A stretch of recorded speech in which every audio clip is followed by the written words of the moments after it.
Even before the COVID-19 pandemic, our educational system was declining. Schools are failing their students, and many people have lost their faith in the system. According to Pew Research, 59% of Americans are pessimistic about the educational system. And while many argue about learning approaches and the appropriate curriculum, the plight of education isn't fundamentally improving. But the real core challenge that we face today lies in early literacy, which begins even before children head off to school. I firmly believe that properly preparing children to read during this crucial period is the most important gift we can give a child because it is the foundation for all other learning.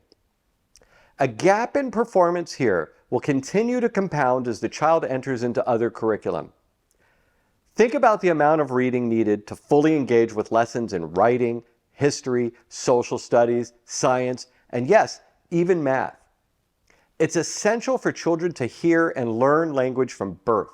However, despite their best intentions, not all parents can provide their children with this exposure. Some parents are overwhelmed with work, and some struggle with multiple jobs. Perhaps English is not their first language, or they may have limited literacy skills themselves. Look, whatever the cause, far too many children start school without the essential skills that they need to become successful readers, such as a familiarity with the alphabet, an understanding of phonics, the sounds that letters make, and exposure to a sufficient amount of vocabulary. According to Reading is Fundamental, 34% of children arrive at school on day one without these skills. And by the fourth grade, 67% of children are falling behind due to literacy performance. And that leads them to feeling dejected because they're unable to keep up. And their dejection grows with each passing year. By high school, tragically, 8,000 children drop out of school each and every day. For those that actually make it all the way through to high school graduation, only 37% can read at or above proficiency levels. Now, these aren't just numbers. These are human stories. They're the stories of unfulfilled potential, lives constrained by an inability to fully navigate the world of words. Low literacy leads to numerous difficulties, including restricted job prospects and increased susceptibility to crime and poverty. What's more, it often perpetuates itself.